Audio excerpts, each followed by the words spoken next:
Nipe Kodi imedhaminiwa na Magomeni Ice Cream Center, bidhaa bora kutoka Bakhoresa. Nipe Kodi, kipindi kilichojaa habari zote za mastaa. Nina exclusive. Unajua mahusiano ya DJ Majizo na Vanessa Mdee? Waswahili wanasema mambo ni mengi, muda ni mchache. Labda nikuulize swali. Naam. Kwani umekuja kunifanyia mahojiano kuhusiana na saluni yangu ama umekuja kuchimba maisha yangu? Fai, nimekaribishwa wewe. Just go. Nimekukaribisha mwenyewe lakini no, nenda.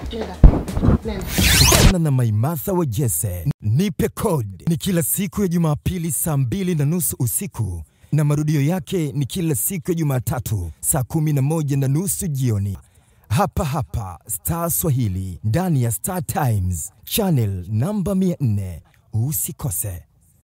Mambo ni mengi, muda ni mchache.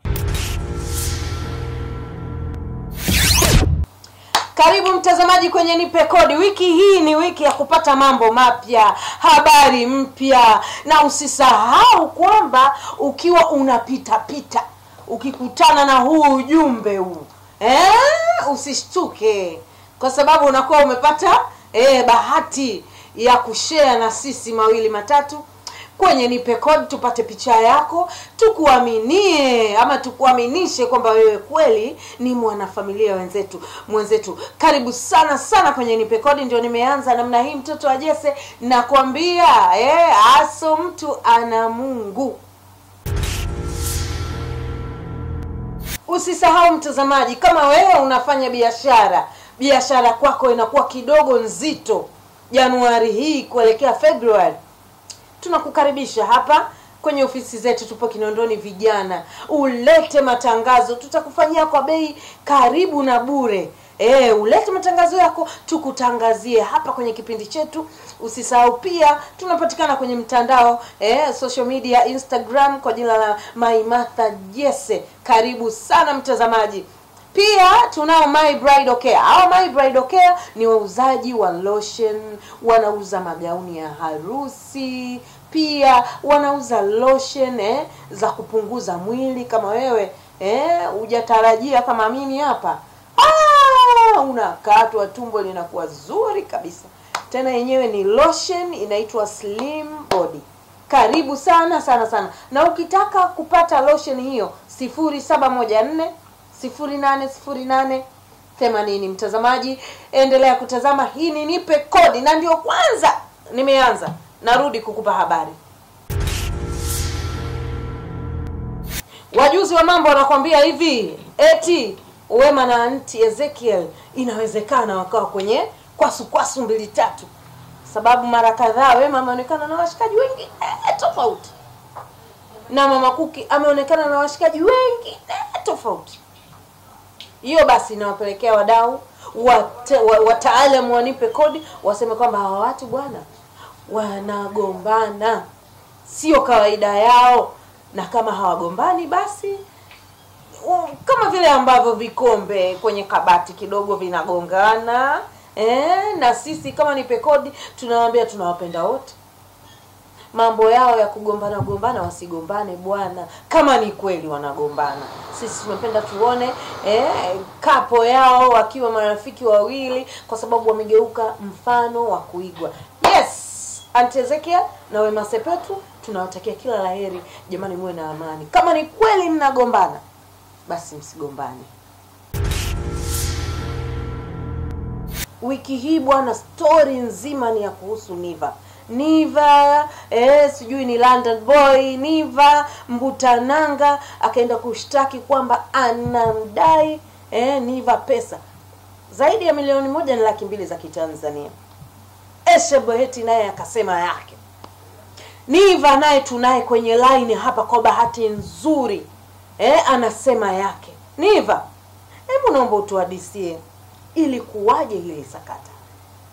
Cha kwanza kabisa niseme kwamba si za kweli, kwa sababu ni kwamba mwanamke cha kwanza yeye mwenyewe ndo kanitongoza mimi. Nilikutana naye kweli kwa Esheboet, na yeye makubaliano yake ni Aisha kwamba aondoke na Aisha.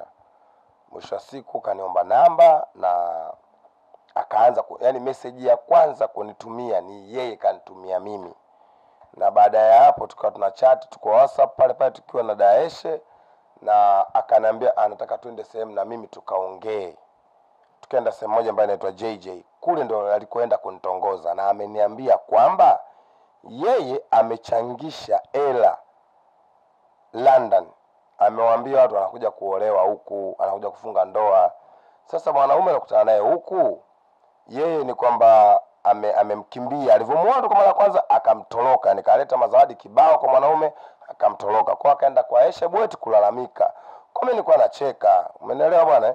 Kwa sasa kipindi kile jamaa amemkimbia, ndo kaniambia mimi nifiche aibu yake. Yaani mimi niwe mbadala. Nikamwambia inawezekanaje? Na katu muda wote kipindi na shoot pale kwa Aisha series, yeye alikuwa anaona mimi muda wote naongea na mke wangu, ambaye mke wangu mimi nimuelewa sana, ama naweza kusema ni mpenzi wangu, kwa sababu nikisema mke wangu ni mke wangu mtarajiwa, ni mpenzi wangu mimi, ambaye yeye anaishi Uswizi. Yeye ni nesi mkubwa sana, naweza kusema ni dokta mkubwa sana, ambapo wasanii wote wanamjua, kwa sababu wakishana na mimi nimeingia kwenye gari tunaongea na simu, wanajua mimi naongea na nani. Kwa baada ya hapo yeye kuna kipindi alivyoniambia nimrudishe, akaomba aendeshe gari yangu mimi. Nikamruhusu aendeshe gari yangu. Aliigonga gari yangu kipindi mimi naongea na bibi ambaye yuko Uswizi. Azaliwa kwa ajili ya mwanamke mmoja. Ila sio kutembea na mwanamke mwenye miaka 53. Yawezekana ndani ya siku 4 unakutana na mwanamume ndani ya siku 4, unamtongoza, unaforce kwenda kulala naye, anakataa, anakwambia sina passport, unaenda kukata passport ili hali wewe huna kitambulisho cha NIDA, na alinipeleka kwa watu wake, yeye akapata passport na mimi nimepata passport. Nasikia alikupa hela na wewe ukaenda. Amenipa 300,000, nikamwambia shida nipete, sikasema nimveshe pete kiuongo. Kama nimveshe pete kiuongo nimtetee ile skendo yake yeye ya kule Uingereza kuwachangisha watu kwamba anakuja kukuolewa. Sasa yeye anataka kuita waandishi wa habari na nini, ngambia wewe mimi na mpenzi wangu ese. Ndio huyo Norway unamposti ngambia unaolijua ni usiku wa kiza. Na sasa ilikuwaje? Uligunduaje kwamba wamezingira waandishi wa habari na natakiwa ni mvalishe pete Mbutananga? Kaita watoto wa kaka yake, kawapangia hoteli. Ameita sijui wajomba zake, sijui vibabu, sijui nini. Ameita watu kibao, yani hoteli yani ukachukua vyumba kama 8 hivi. Gani hiyo? Dimeji hoteli Mwananyamala. Una mahusiano na mwanamke wako yuko Ulaya, mwingine mbali ya Mbutananga. Yeye anasemaje kuhusu sakata hili? Kiukweli yule ni msomi, na mimi sijamficha kitu. Kwa sababu mara kwanza aliuliza nini shida, mbona unaona kuna vitu vile, nikamwambia bwana hizo promo za movie. Ila baadaye sio na dunia ni kijiji. Waambia bwana ni kweli kakataa kwenda Uingereza kuishi London, anaitwa London boy na nini. Alikutana na mwanamke ndani ya siku 4, mume wako kagawa kakatiwa passport, kagawa la pete, kagoma kumvesha mtu pete kwa sababu wewe upo. Kwa kile pia ni ukweli, mimi nilidanganya. Ila pia watu wamemwambia ukweli, bwana amedanganya kiukweli kabisa. Baada ndio sikaenda kushtaki kwa baada ya Aisha, umeniponza rafiki yako huyu. Ameenda polisi anasema mimi nimemwibia.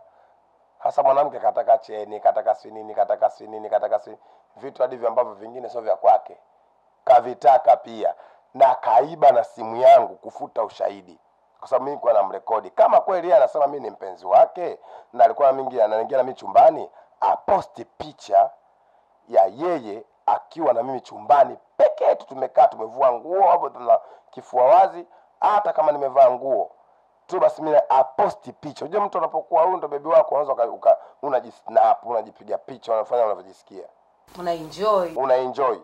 Aposti picha ambayo mimi na yeye tuko chumbani, au aposti video. Kama hakuna video ambayo mimi niko na wasanii wenzangu, labda si edit. Iko hivyo. Asante Niva.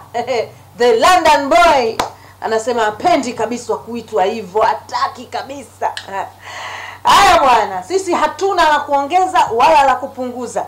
Leo nakwambia mambo mengi, muda mchache, sijui hata itakuwaje. Kwa sababu baada ya hapa tunakwenda kwenye exclusive ya Nipe Kodi, ambapo leo hii tunaye msanii mahiri kabisa, mpishi Eshe Buheti akielezea sakata hili.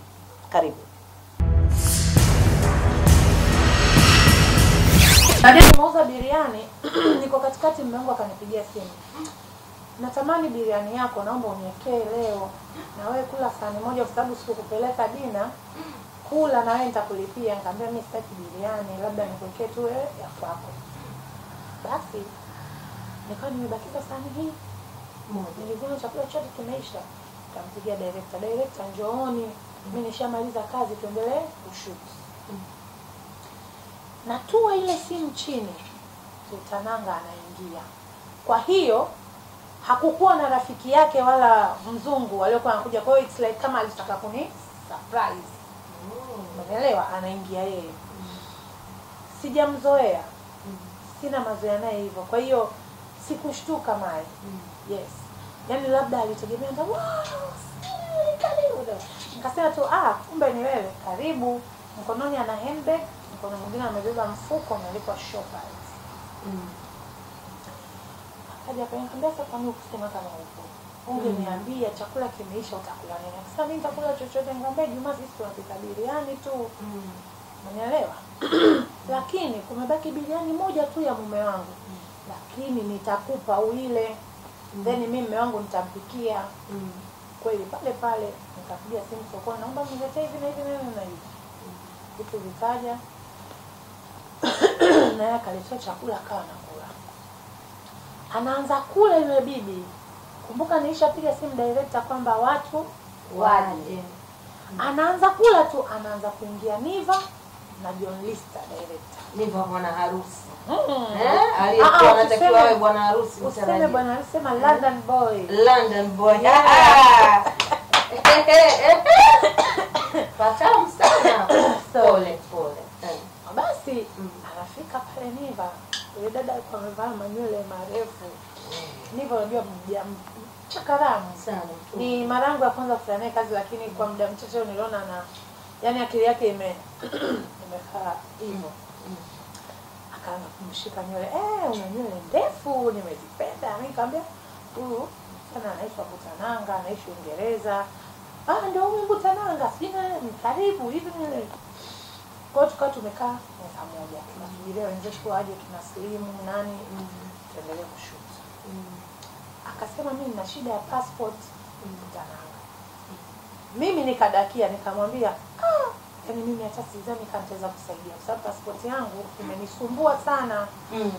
Sasa hivi kupata passport ni kazi sana. Niva akamwambia mimi na mtu atakusaidia. Niva alivyoongea hilo neno, nikaona Butananga amechukua sehemu yake amempa Niva. Mimi kwamba wanabadilishana namba kwa ajili ya kuwasiliana maybe kuhusu hiyo passport. Tumeendelea na story, akauliza mnakunywa nini? Mimi nikamwambia mimi sio mnywaji sana. Mimi sana nakunywa wine ama Savana. Kwa hiyo akaagiza Savana 2 na yeye anakunywa Kilimanjaro. Na Niva unakunywa nini? Niva akasema anakunywa Safari, akaagiziwa. Then nilikuwa na mamangu mdogo yake mama, tulikuwa tunashoot naye na yeye akaagiziwa Serengeti Rice. Kwa hiyo tukawa tunakunywa. Kwa hiyo by the time tunakunywa pale, wengine wote wakawa wamemeka. Director wetu mkubwa Celeste Mapunda alivyomwona, nikamwambia unge Butananga, akafurahi, akamsalimia hivi. Kwa hiyo uchangamfu pale, tukawa tu watu tunaongea. Lakini mimi nikamwambia mimi natamani kwenda out. Yaani natamani hata nitoke huko ndani kwa sababu tuna shoot muda mrefu, afu location ni hii hapa kama ndio nyumbani hapa ndio kazini kwangu. Birthday yangu jana, leo pia bado na shoot. Akadakia mpishi wangu. Dada, mimi ikifika saa 2 kama utakuwa ushuti nitakupeleka kwenda kula dinner Cape Fish Market. Wow. Na mimi nilisema hivyo, wewe hela umepata wapi? Sasa nilijiandaa. Kweli imefika saa 1 kama na nusu hivi, nikaona ile shooting inalega. Unaelewa? Mimi nikanyanyuka, nikamwambia jamani mimi naenda kujiandaa. Kweli mimi nikaenda kujiandaa mai. Niko ndani nachukua wigi na vaa. Namsikia Butananga anaaga. Jamani mimi tunaondoka. mnaondoka. Unajua mai watu wote walikuwepo. Mnaondoka. Wewe na nani? Naondoka, Niva ananipeleka hoteli. Kwa hiyo mimi kule ndani ni mtu mzima. Alivyosema vile akili katiki. Mawili. Nilivyoondoka huku nyuma labda kuna vitu waliambizana. Ama walivyobadilishana namba labda walikuwa na sharti. Nilichomwambia Niva, kama mnaondoka wawili, hakikisha huyo dada anafika salama, kwa sababu sina uhakika kama hapa ni mwenyeji sana. Kumbe bibi yule anaujua mji kunizidi. Watu wakaondoka. Kaenda zangu dina, kesho yake ikawa tarehe 21, 22, 23 cameraman wetu alikuwa ameoa. Kwa hiyo akawa anafanya chai Ilala. Kwa hiyo artist wote tulikuwa tunashoot pale, akawa ametualika. Akaniambia, Yesha unakuja na nani? Nikamwambia mimi nakuja na mamangu mdogo. Asa basi naomba uje na yule dada wa Uingereza. Nikamwambia mimi yule dada siko naye, aliondoka na Niva. Asa basi ngoja nimpigie Niva. Kweli akampigia Niva, akaongea walivyoongea, unajua wenyewe walichoongea. Baadaye Niva ananipigia, dada yake, utaenda kwenye chai ya Sefu? Nikamwambia yeye amenialika. Subiri basi ongea na mke wangu. Akasema, halo, wifi. Naambie. Huko tunavaa nini? Nikamwambia kwa sababu ni harusi za Kiislamu. Tuvae nguo ndefu, tunavaga nguo ndefu na mitandio. Sawa basi, tutakutana huko. Nikata simu, nimejiandaa, nikamchukua mamangu mdogo huyo mpaka Ilala. Tukifika Ilala tukaa sisi tulijua tumechelewa, lakini tukaa tumewahi. Nikaomba tu sehemu tupaki gari. Sasa mimi nikawa kama najisikia tafrani. Nikawa nimetoka kwenye kiti cha dereva, nimekaa kiti cha nyuma kabisa, yani nimejilaza. Alafu nimewasha AC kali. Mbele alikuwa amekaa mamangu mdogo. Dakika 10 nyingi akaingia Niva. Niva akashuka akaja kwenye gari. Dadake vipi? Nikamwambia Niva, mbona umependeza sana? Dadake, acha tutaongea baadaye. Lakini akaniambiaje? Hebu ngoja kwanza niende. Kaenda ile karudi akasema, muda wa dua umefika, afu mimi naingia upande wa wanaume. Kwa hiyo naomba mke wangu aje kwenye gari yako muweze kuongea. Kweli mke anakuja mkutananga anaingia. Mambo yanakuwa London mama. Mwenye mji wake. Kuingia pale akaambia, wifi umependeza. Nikamwambia asante, mimi usinialike kwenye harusi yako, huwa napania. Kwa hiyo tukawa tunataniana. Basi tukawa tunaongea tu kawaida. Akaanza kumsifia Niva. Pale. Kikweli Niva ni mtu ambaye sikutegemea. Umeelewa vitu sijui alichofanyiwa huko. Umeelewa? Mimi nimemwelewa sana Aisha kwa kweli. Kama atatulia mimi nitamuonyesha upendo ambao na nitampa thamani ambayo huko nyuma alinyimwa hiyo thamani. Wow, umeelewa vizuri? Na ili kukuonyesha niko serious, passport nimekata 2. Kama atakuwa radhi tuoane, tukaangalia maisha mengine. Lakini kabla ya yote, wana muda gani hapo unaongea mambo ya ndoa? Hiyo ni tarehe 23 na wamekutana tarehe 20. Lakini kabla ya yote mimi naomba tu niambie ukweli. Hivi Niva unamuonaje? Kwa sababu nisije nikaondoka nikaenda kupata tabu hivi na hivi akanichenjia. Hivi Maimata, ngoja nikuulize. Yule dada ni mtu mzima sana. Umeelewa vizuri? Amekaa na Niva kuanzia tarehe 20, 21, 22, 23. Wanakula wote, wanaoga wote, wanalala wote. Can you imagine anakuja kuniuliza mimi eti Niva unamuonaje? Alitaka mimi nimwambie Niva mbaya ili aende akamrudishe kwamba Niva sikutaki, Esha ameniambia we mbaya. Tunge tu kweli. Hapana, sio busara. Hakuwa sahihi. Alafu ukizingatia mimi for the first time nakutana na Niva kwenye kazi, sikuona matatizo yake. Kitu nilichomjibu nilimwambia Niva namuona yuko sawa. Na kama wewe umempenda basi tulia hapo umefika.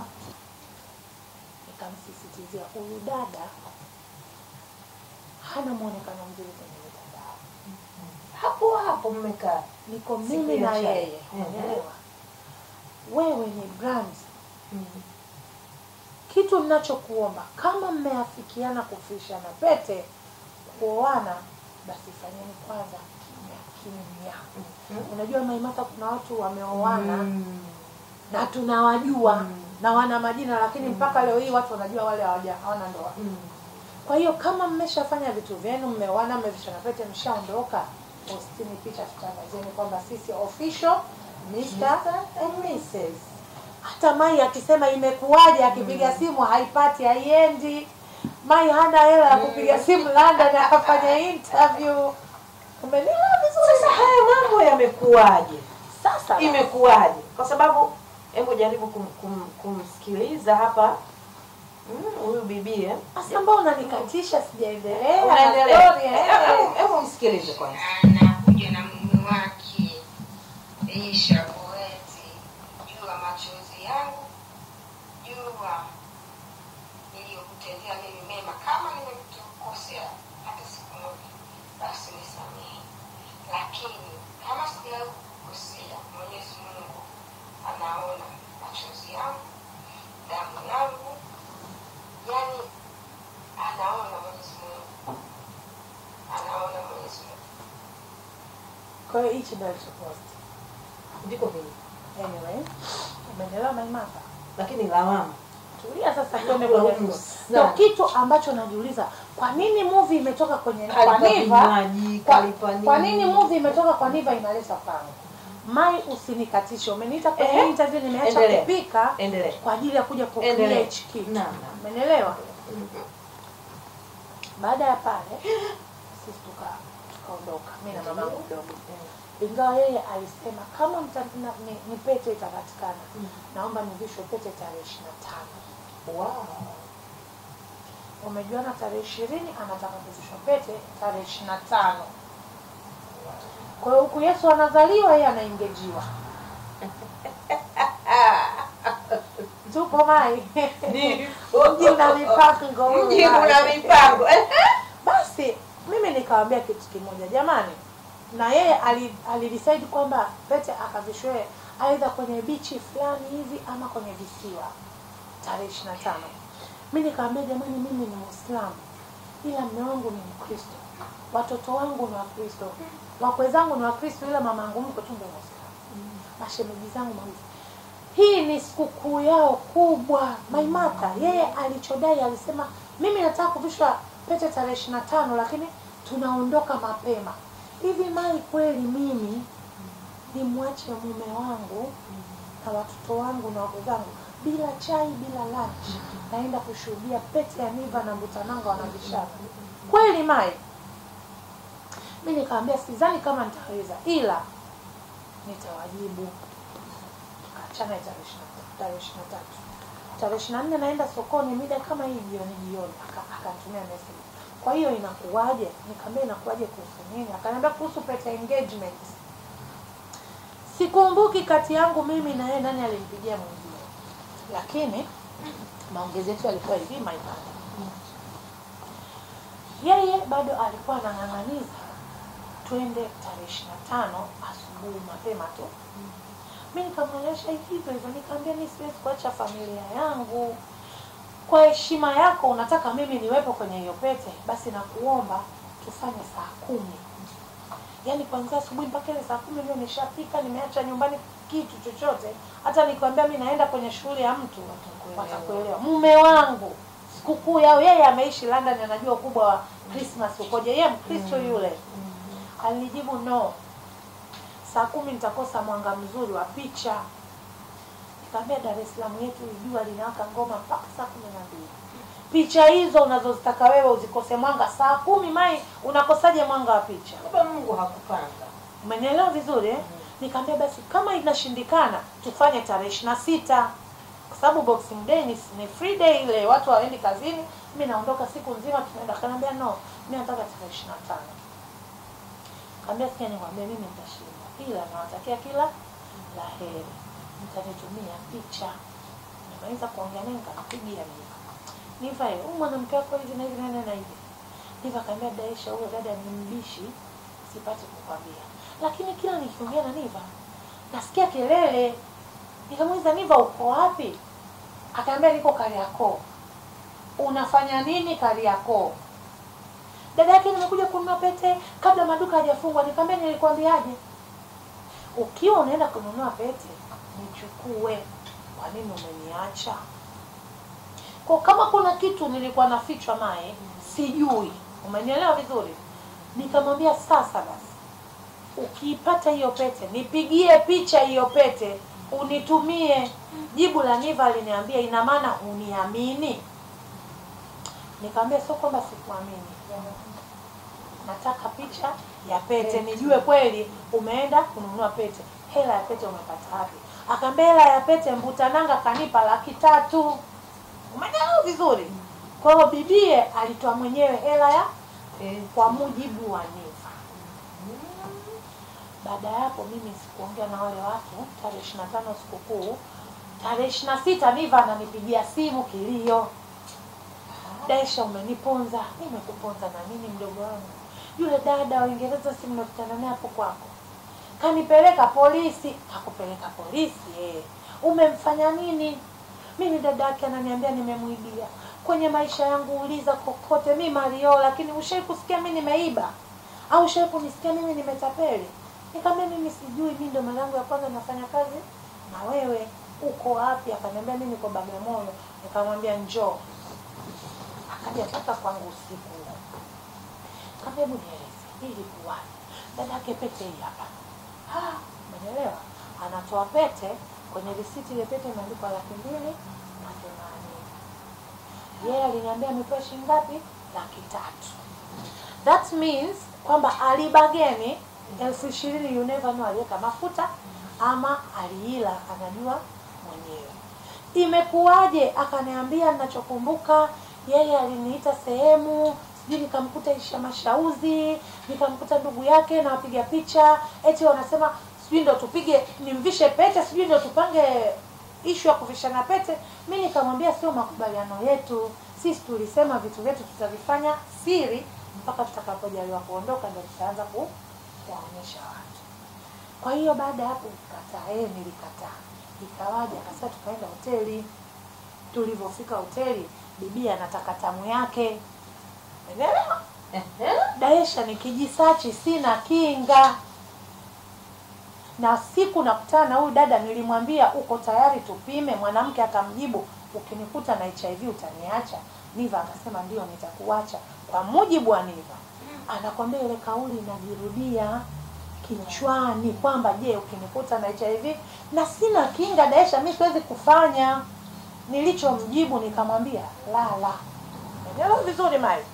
Nikamwambia tulia, umemtaja Isha Mashauzi simu. Isha uko? Sijui niko napita Mabatini. Nikamwambia kwa Mabatini polisi ndio kwangu, njoo. Kwa hiyo akaja wakaongea pale wote na wasikiliza. Umeelewa? Huyu anaongea lake, huyu anaongea lake. Nikamwambia baada ya hapo unaenda wapi? Ananiambia baada ya hapo tulilala. Nakumbuka aliniacha mimi nakunywa konyagi na sigara navuta.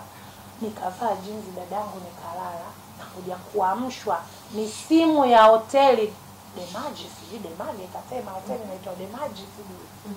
Unajua? Iko Mwananyamala sijui karibu na Mango Garden, Demaji hoteli sijui Demaji. Anasema anashtushwa na simu, anaambiwa muda wa kucheck out umefika. Niva ndo anatuhadisia. Tuko mimi Isha Mashauzi mume wangu na wasikilizaji. Kwa hiyo Niva anasema wakati anapapasa amwambia mwenzie baby muda umeisha. Anaangalia kitanda cheupe. Anaangalia mabegi, bibie hayupo. Kaondoka. Anashuka chini anaambia mbona mwenzako aliita Uber akaondoka muda mrefu? Anachoshukuru chumba kilikuwa kisha lipiwa. Baada ya hapo ukafanyaje? Baada ya hapo Daisha nikaondoka, ndo nakuja kupigiwa simu nimeiba. Dadangu ananiuliza, "Kweli mimi nimeiba? Niko na mwenzangu ndani. Umegundua nimeiba, utaniacha mimi mwizi wako nilale? Uondoke uniache mwizi nimelala ndani?" Hotelini kuna security. Kwa nini hakuambia security nimeibiwa, twendeni mkamchukue mwizi wangu tumpeleke polisi? Kwa hiyo huyu kaenda kaka huko na watu wamemjaza maneno akaona bora amsingizie sijui. Nikamwambia sikia nikwambie ku decide story sehemu moja ni issue. Lakini nikawa najiuliza huyu kakutana na Niva hapa kwangu wakati wa kula. Mambo ya ndoa aliniambia Kwa nini kama kaibiwa hakusema? Kwamba bwana, mbona mtu wako kaniibia? Au ndugu yako sijui nini kaniibia?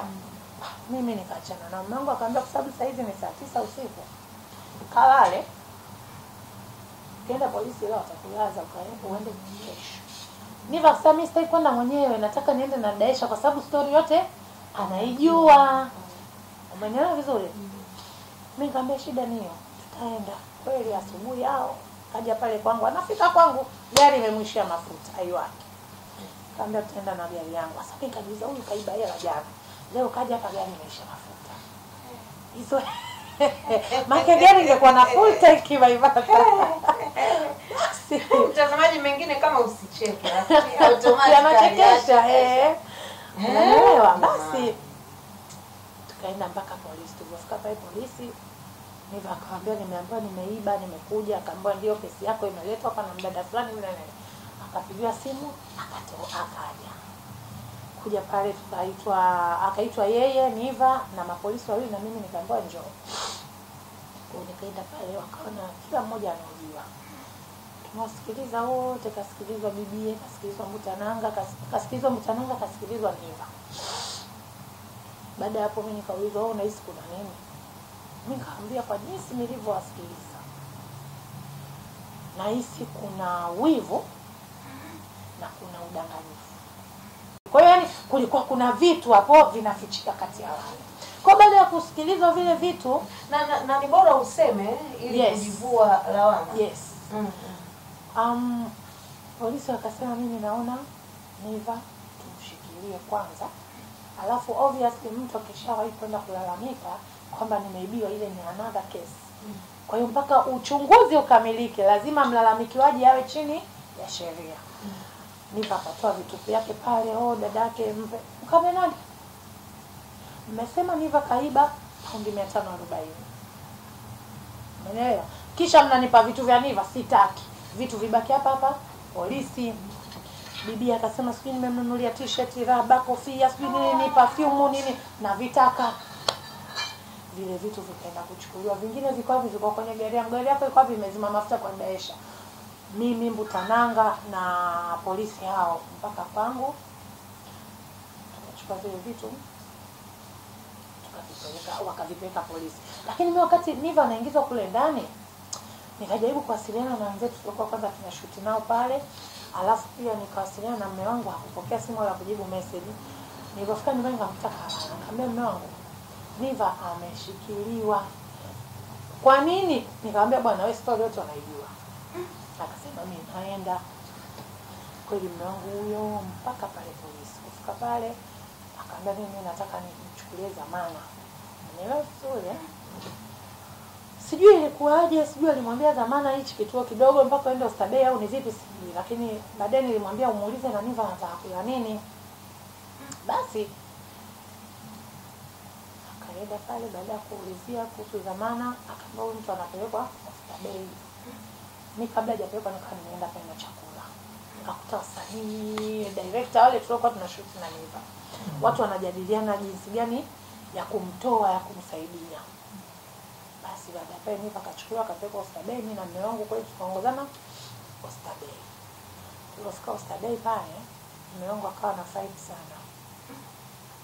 Yaani sijui nini kilimpelekea kumsaidia, lakini nahisi ni huruma na ile story jinsi alivyoelezea yeye mwenyewe na hata mazingira yalivyokuwa ile kitu. Kwa hiyo akahisi kama Niva anaonewa alafu ameachwa peke yake. Yaani hivyo hana mtu wa kumsaidia. Akataka kutoa dhamana, akaambiwa too late. Sasa hizi majina ya mahabusu yote yameshaandikwa kwenye orodha na kupelekwa makao makuu.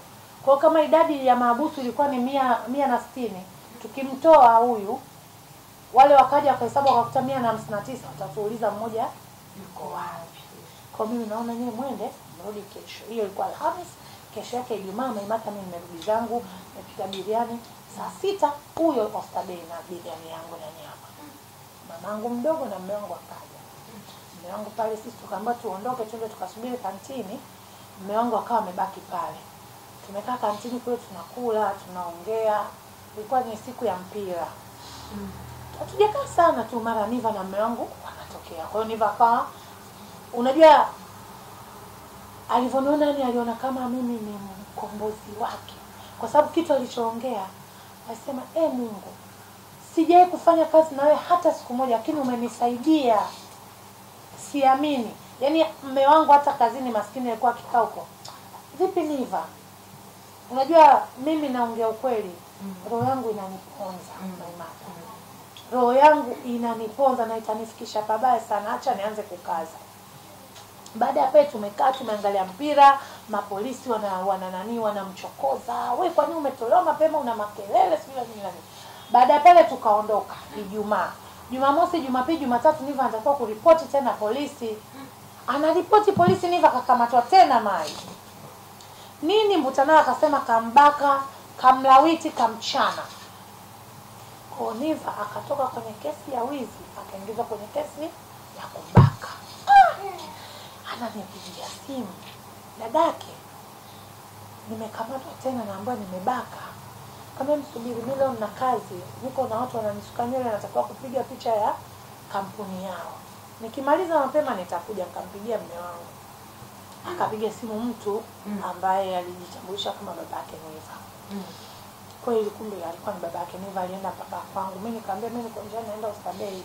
Yule mtu mzima alikuja usiku ule. Niko mimi na mume wangu na yule baba. Uzuri tunafika kwenye parking.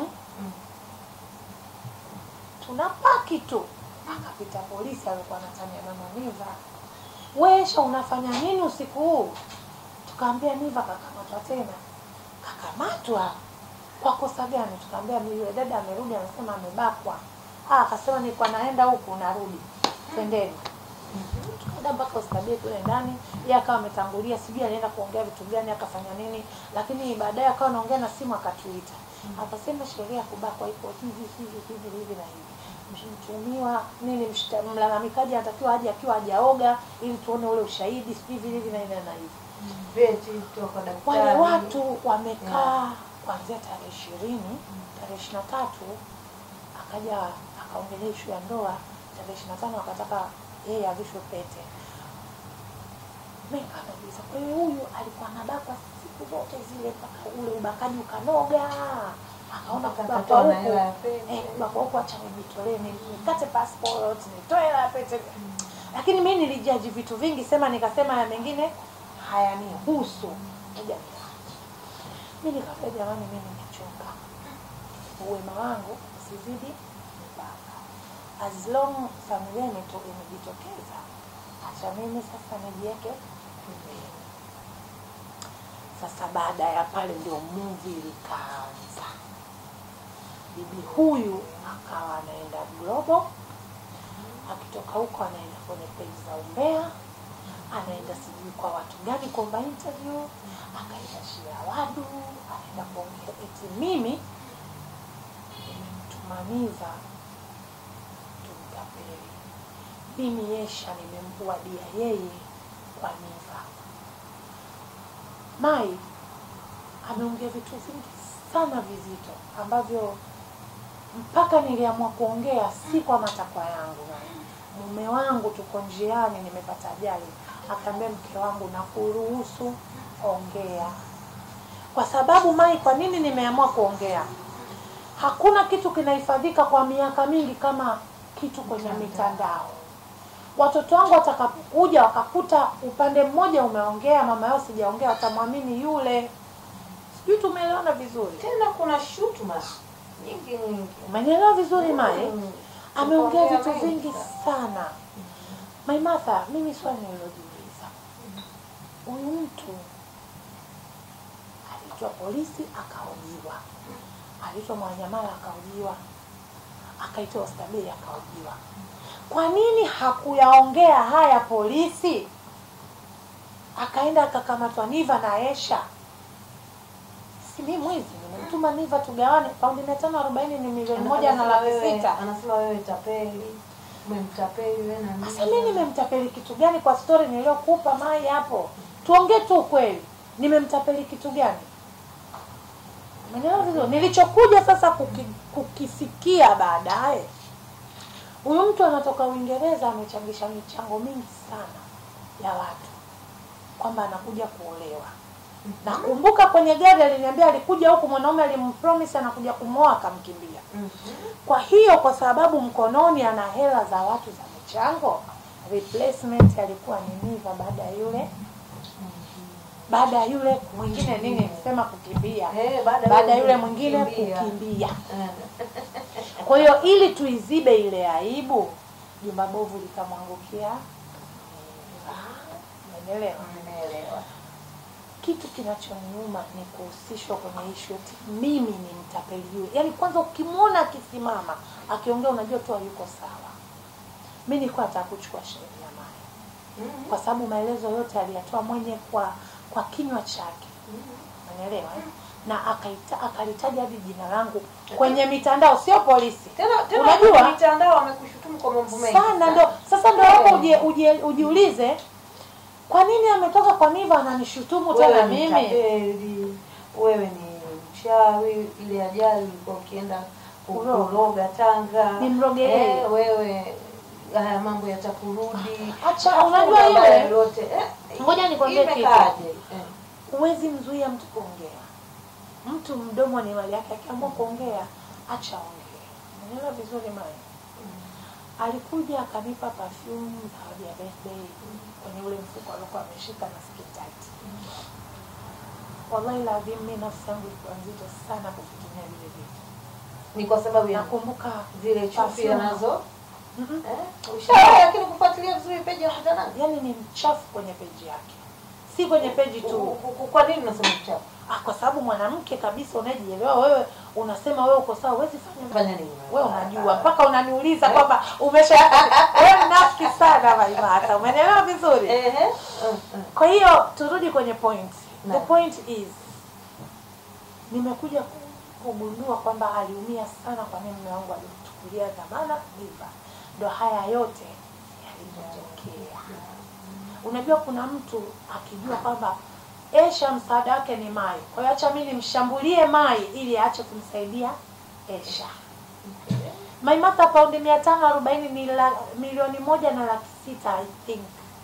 Hivi kweli ni mtume Niva tutapeli paundi nini milioni 1.8 kwa hiyo Niva achukue 800 na mimi nichukue 800. Tunatapeli 800. Lakini unadhani mwisho wa haya ni upi? Kwa sababu malumbano tumeyaona, wewe unaongea, Butananga anaongea. Mwisho wa haya unadhani upi?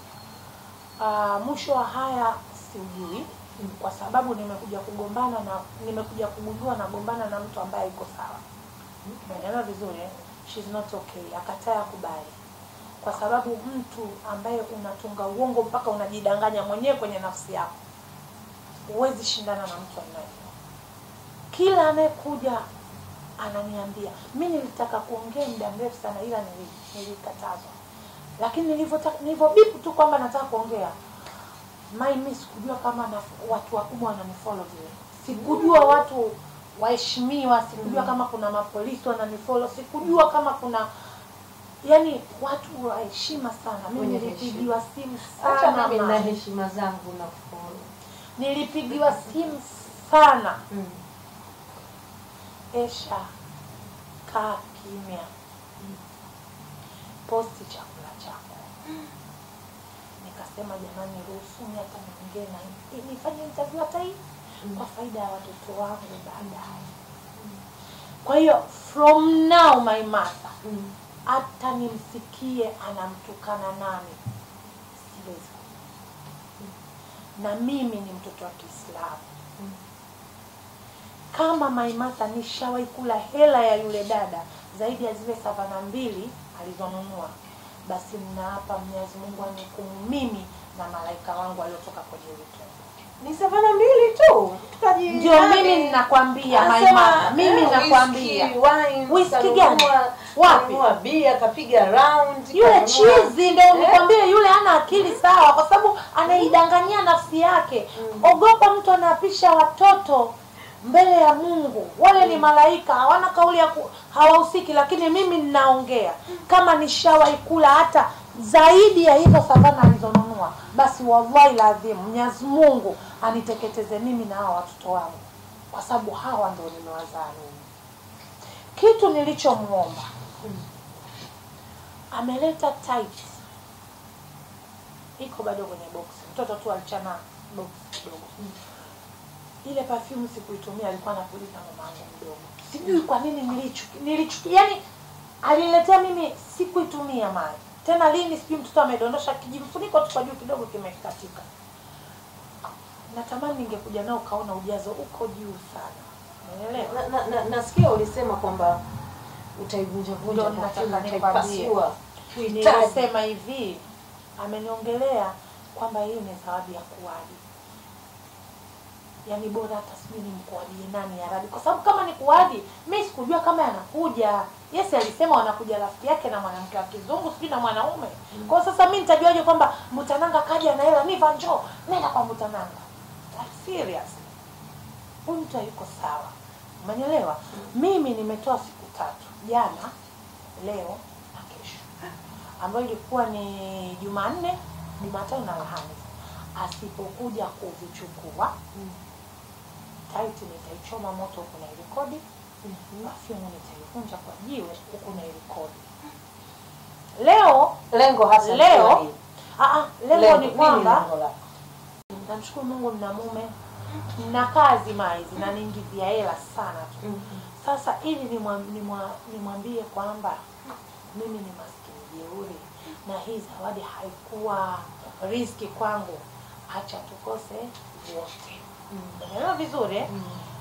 Leo wakati nakuja huku nikapokea simu, mtu alijitambulisha nani sijui mwanaume. Akaniambia nina ujumbe kutoka kwa Floralimo wa Uingereza.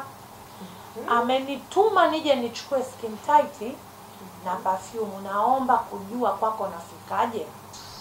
Nikamwambia kitu hiki kimoja. Flora ni chizi, nilimwambia huyo kaka. Flora ni chizi, hana akili sawa. Kama kweli kakutuma, nataka afanye vitu hivi viwili. Atume message kwangu kwamba Esha, mimi Floralimo Mutananga nimemtuma fulani bin fulani, mpe perfume na skin tight. Na akimaliza hapo anitumie na voice. Kwamba Esha, mimi ni Flora, nimetuma mtu aje achukue vitu vyangu. Kwa sababu naweza nikakupa, akatuma na mwingine akasema mimi huyo simjui. Alichoniuliza yule kaka, sauti yake unaijua? Nikamwambia sauti haitoshi, nataka aandike kwa namba yake ile ile ndio nivitoe hivi vitu. Mai hujamblock? Hujamblock? Sasa ni mblock mimi na mwogopa. Okay. Siwezi kumblock. Siwezi kumblock. Sema tu wasi follow, ila siwezi kumblock. Na muacha tu. Pia nimeona niache kulumbana naye kwa sababu napoteza hadhi na heshima yangu. Mimi nitaka kufungua kesi ya udhalilishwaji na madai. Unaelewa, kulikuwa fidia kwa kuharibia jina. Sema nilifuatwa nikaambiwa Aisha yule ana vyeti. Kwa hiyo mwacha ule. Unadhani hii hali imekuathiri kiasi gani? Mwanzo ilikuwa inanikwaza. Lakini baada ya kupokea zile simu za watu wakubwa yani watu waliokuwa wananishauri, Mai hata wewe uliniambia Aisha sijakuzoea ukigombana usigombane, unakumbuka? Kwa hiyo yani watu wengi sana wamenipigia simu.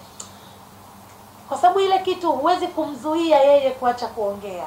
Kwa hiyo namwacha iligi irudi kwake mwenyewe. Kwa sababu mimi sijui, yani kwa story nilivyokueleza sijui mimi nimeingiaje hapa. Niva unamshauri nini? Manake ukiangalia mwisho wa siku Niva ndio sosi nzima ya haya. Na mbali ya kwamba wanawake pia ni viumbe dhaifu. Niva unaongea nini kuhusu? Niva kwanza namuona jasiri. Kwa sababu Niva bali na ujasiri, Niva ana roho mbaya. Yaani ile ni roho mbaya. Ukimwangalia dada alivyo na Niva alivyo, Niva ana roho ngumu sana. Alafu Niva ni jasiri mno. Kwa sababu kuna vitu Niva ameniambia Mai ni vizito sana, siwezi kuviongea. Hata kichwa cha habari tu pembeni. Niva anaficha vitu vingi, ila akikaa na mimi anaviongea Mai. lakini nataka wewe umete Niva umwambie aongee ukweli. Kwa nini alikataa kumvisha pete ile dada? Mpaka yote kwa sababu pale source kubwa ni pete. Muulize Mbane atakwambia. Mimi siwezi kuongea kutokana na sheria zetu za nchi. Na mimi sio mhusika niliyotamkiwa yale maneno, Niva mwenyewe. Kwa hiyo Niva kwanza ninachomshauri ni kwa sasa atulize akili. Then asiwe mtu wa kukurupuka. Unaelewa vizuri? Kwa sababu mimi nilivyoondoka nyuma yao sijui aliongea vitu gani. Mimi nimeshirikishwa tu. Sawa. Kwa hiyo angalie yani shota abadilishe mfumo wake wa maisha. Yes. Alafu ile neno Mario alitoe. She mwisho wa siku wewe ni mwigizaji mzuri sana. Hivi nikumbushe, una tuzo ngapi ndani? Una tuzo 2. Wow, hongera. Ya kwanza ikiwa ni Yazif Best Actress, na ya pili ilikuwa ni muda mrefu nilikuwa Best Supporting Actress. Okay. Hongera. Uigizaji vipi? Unajua ng'ombe ya Zeki Maini. Sana ipo tu yani ukiniamsha tuesha kuna kazi nitanyanyuka nitaenda kuifanya, but upishi kwangu ndio the best. The best. Yes. Sana nilikuwa naifanya kama daraja ili niweze kupita na vitu vyangu vingi ambavyo nitataka kufanya. Awali kabisa unakumbuka mara ya kwanza kuuza plate yako ya kwanza ilikuwa mwaka gani? Unajua Mai, mimi nilikuwa napika ndani kwangu. Alafu na post naandika kwenye WhatsApp. Nauza chakula hivi na hivi. Kwa hiyo nimeanza kuuza chakula muda mrefu, sema ile kujitangaza sasa rasmi kwamba nina ofisi. Sasa hivi ni mwaka wa 3. Mwaka wa 3. Biashara iko vipi? Ushindani, tunaona kila mtu ikifika Ijumaa anapika biriani, anapika miguu ya kuku nini, anapika urojo. Yaani ushindani mwingi vipi? Kila mtu ana riziki yake. Mai, kama unakumbuka nimeongea hapa kwenye interview, namshukuru Mungu alhamdulillah nikipost ni chakula hakibaki. Kwa mimi kwangu sijaona ushindani bali kuna changamoto. Kuna changamoto za kawaida. Kuna wakati watu walikuwa wanakuhusisha kwenye migongano ya wewe na Shilole. Kasema kwenye shule ya Irene Uwoya mmoja alipika wewe jamini, akaja mwingine akawa ameshindwa kunini kanuna hajakaa jala. Ilikuwaje? Watu wanafiki. Kwanza mimi watu nataka wajue kwamba Shilole ni mdogo wangu. Shishi ni mdogo wangu. Na nimeanza kujuana na Shishi tangu yuko na Nuhu. Sorry namuongelea but nataka tu niwaambie watu kwamba mimi na Shilole tunaweza kujuana muda mrefu. Mimi kuingia rasmi kwenye biashara na kuhusishwa na Shishi, unajua watu ndio wanaongea. Lakini tukikutana sisi wenyewe, namshukuru Mungu ajaye kunivunjia heshima. Ananiheshimu na anawaambia kabisa. Mara mwisho tumekutana kwenye ile sijui nini ya Irene Uwoya ile ilifanyika town kule. Aliingia live, Insta live akaambia watu mkome kunigombanisha, huyu ni dada. Kwa hiyo Shishi ni mdogo wangu. Biashara tunazofanyana mimi na yeye ni tofauti. Yeye anauza chakula na pombe. Mimi nauza chakula pekee yake.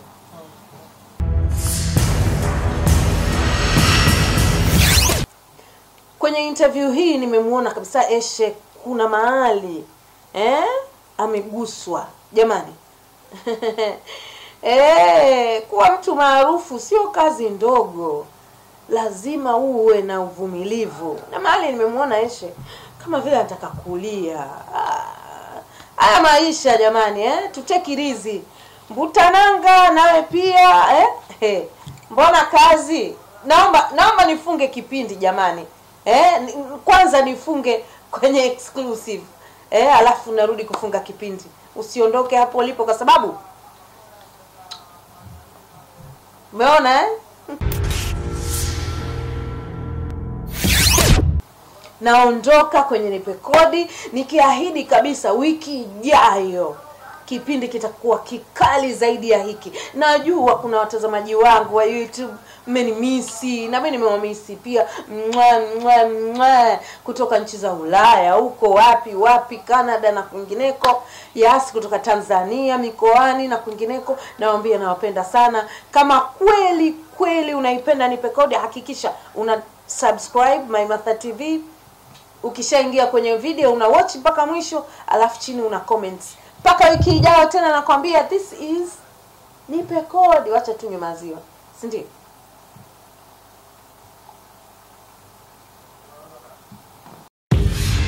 Nipe Kodi imedhaminiwa na Magomeni Ice Cream Center, bidhaa bora kutoka Bakhoresa.